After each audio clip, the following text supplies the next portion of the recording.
Before knowing rational numbers, let's learn what are fractions and how to change any number into a fraction. 5 can be written as 5.0 or 5.00. We know that to remove decimal point from numerator, we have to put as many zeros in the denominator as the number after decimal point are. So it becomes 50 by 10. This is how we can write any number in the form of fraction. Again, 5.00 can be written as 500 by 100. By dividing 500 by 100, we get 5. And this is how we can change any number into a fraction and any fraction into a number. Let's see another example. Say 2.5. 2.5 can be written as 25 by 10.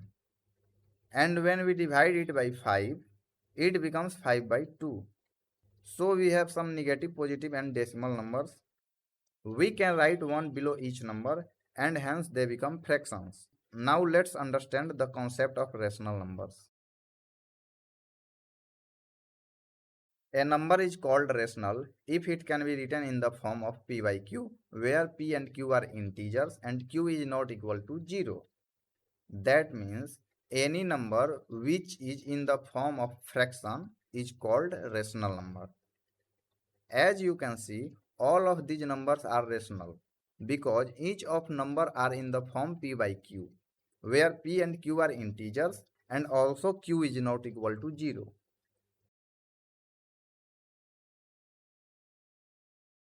Here p is 56 and q is 10, and also 56 and 10 are integers. Let's see why q is not equal to 0. That means y denominator can never be 0. And if we do so, what happens?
I hope you understand what just happened here.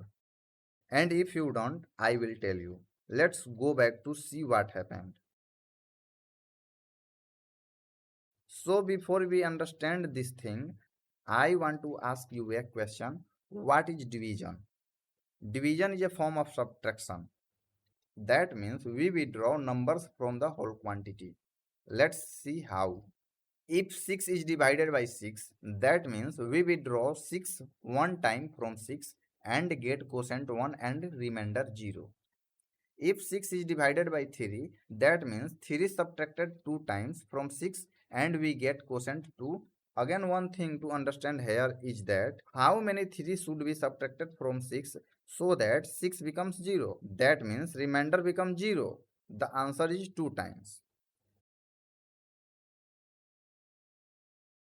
If 6 is divided by 2, that means 2 subtracted 3 times from 6 and we get quotient 3.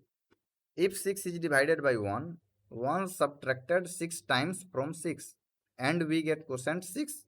Let's see what happens when 6 is divided by 0.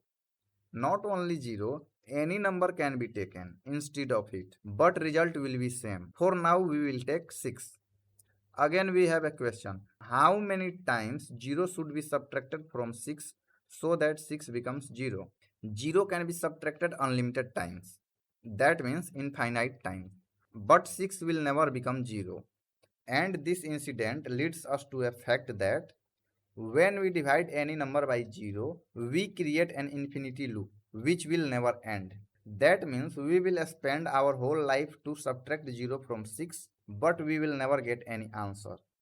As a result, any number divided by 0 is called undefined. That's the reason why we should never divide any number by 0.